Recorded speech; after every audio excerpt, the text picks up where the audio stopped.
বুৰঞ্জী চেপ্টাৰটোৰ প্ৰথম আৰু দ্বিতীয় বিশ্বযুদ্ধৰ মাজৰ কালছোৱা বিশ্বৰ ৰাজনীতিৰ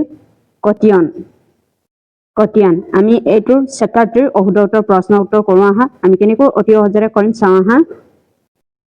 দ্য পেচিফিক এক্সপ্ৰেছ নামৰ গ্ৰন্থখন কোনে ৰচনা কৰিছিল এইটো কোনে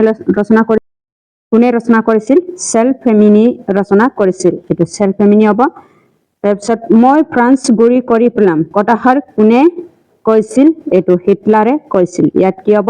হিটলাৰ হ'ব এইটো হিটলাৰ হয় তাৰপিছত মুক্ত ফ্ৰান্স আন্দোলন কোনে সংগঠিত কৰিছিল এইটো কোনে সংগঠিত কৰিছিল জন হায়ে কৰিছিল এইটো জন হাই হ'ব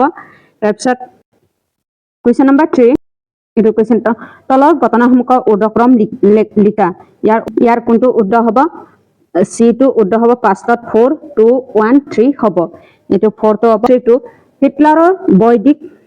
নীতিৰ মূল আধাৰ আছিল ইয়াত হিটলাৰৰ বৈদিক নীতি কোন আছিল D টো উৰ্ধ হ'ব কূটনৈতিক শক্তি হ'ব কূটনৈতিক শক্তি হ'ব তাৰপিছত 1937 চনত যাৰ অংশগ্ৰহণৰ ফলত ৰোম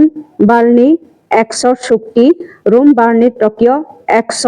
ৰূপ জনাজাত হৈছিল এই শক্তি আছিল ইয়াৰ কোনটো উৰ্ধ হ'ব এইটো গটো উৰ্ধ হ'ব জাপান হ'ব কুৱেশ্যন নম্বৰ 2 মই ফ্ৰান্স গুৰি পেলাম কোনে কৈছিল এইটো কোনে কৈছিল এইটো হ'ব হিটলাৰ হ'ব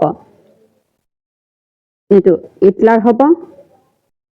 মিউনিক চুক্তি স্বাস্থ্যৰক্ষা হৈছিল ইয়াৰ কোনটো উৰ্ধ হ'ব মিউনিক চুক্তিটো এইটো গটো উৰ্ধ হ'ব গটো উৰ্ধ হয় 1938 চনত হ'ব কুৱেশ্যন নম্বৰ 4 মেইন কাম্ফৰ ৰচক এইটো মেইন কাম্ফৰ ৰচকটো কোন হ'ব হিটলাৰ হ'ব কুৱেশ্যন নম্বৰ 5 টো ভূমিমধ্য সাগৰ বন্দিনী কোন ইয়াৰ কোনটো উৰ্ধ হ'ব 1 টো হ'ব ইটালী হ'ব মুছলিমে হিটালীক ভূমিমধ্য সাগৰ বন্দী বুলি অভিশাপ কৰিছিল তাৰপিছত কুৱেশ্যন নম্বৰ 6 টো নতুন অৰ্থনৈতিক পৰিৱৰ্তন কৰিছিল ইয়াৰ কোনটো উৰ্ধ হ'ব লেনিন হ'ব এইটো লেনিন হ'ব question number 7 operation D lion নামৰ হিটলাৰে আক্ৰমণ কৰিছিল ইয়াৰ কোনটো হ'ব এইটো 4 টো হ'ব ইংলেণ্ড হয় কুৱেশ্যন নম্বৰ 8 লেনিনৰ নতুন অৰ্থনৈতিক নীতি পৰিৱৰ্তন হৈছিল এইটো কি হ'ব 1921 হ'ব কুৱেশ্যন নম্বৰ 9 জাৰ্মানীয়ে সোভিয়েট ৰাছিয়াক আক্ৰমণ কৰিছিল ইয়াৰ কোনটো উৰ্ধ হ'ব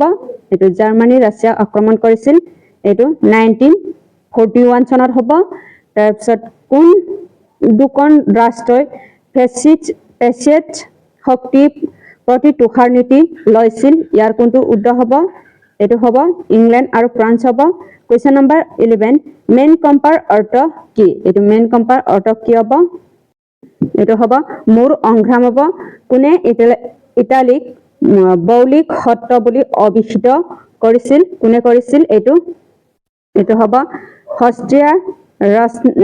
ৰাজনীতিক মেথাৰনিক হ'ব তাৰপিছত কুৱেশ্যন নম্বৰ 13 মেইন কেম্পাৰ নামৰ গ্ৰন্থখন কোনে লিখিছিল এইটো কি হ'ব এডলফ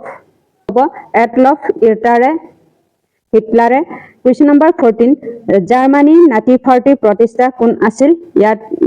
কোন আছিল এডলফ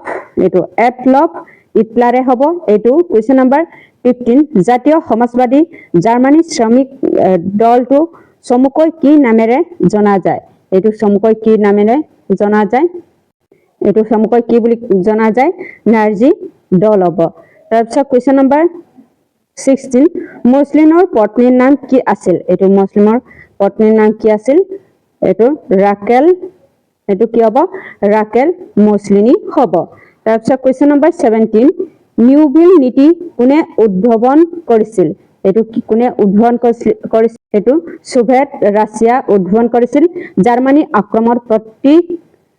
কৰিবলৈ এই নীতি ব্যৱহাৰ কৰিছিল কুৱেশ্যন নম্বৰ 18 হিটলাৰৰ পত্নীৰ নাম কি আছিল এইটো এইটো কি হ'ব ইভা ব্ৰাউন হ'ব কুৱেশ্যন নম্বৰ 19 জাৰ্মানী নাৰ্জী পাৰ্টিৰ প্ৰতিষ্ঠাপক কোনে আছিল এইটো কি হ'ব এডলফ হিটলাৰে হ'ব এইটো 19 কুৱেশ্যন নম্বৰ 20 পেচিক শব্দটোৰ অৰ্থ কি এইটো পেচিক শব্দটোৰ অৰ্থ কি হ'ব এমুটি কাটি বা একতা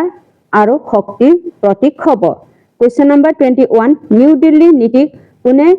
উদ্ভাৱন কৰিছিল? এইটো কোনে উদ্ভাৱন কৰিছিল? আমেৰিকাৰ ৰাষ্ট্ৰপতি ফ্ৰেংকলিন ডি ৰুজভেল্ট হ'ব। তাৰপিছত কুৱেশ্যন নম্বৰ 22 জাৰ্মানী ৰাছিয়া আক্ৰমণ কৰোঁতে কি গুপ্ত নাম লৈছিল? এইটো কি গুপ্ত নাম লৈছিল? অপাৰেশ্যন বাৰ্বাৰ ৰুজ হ'ব। এইটোৱে হ'ব প্ৰথম আৰু দ্বিতীয় বিশ্বযুদ্ধৰ মাজৰ কালছোৱাৰ বিশ্বৰ ৰাজনীতিক পতিয়ন 74 প্ৰশ্ন উত্তৰটো।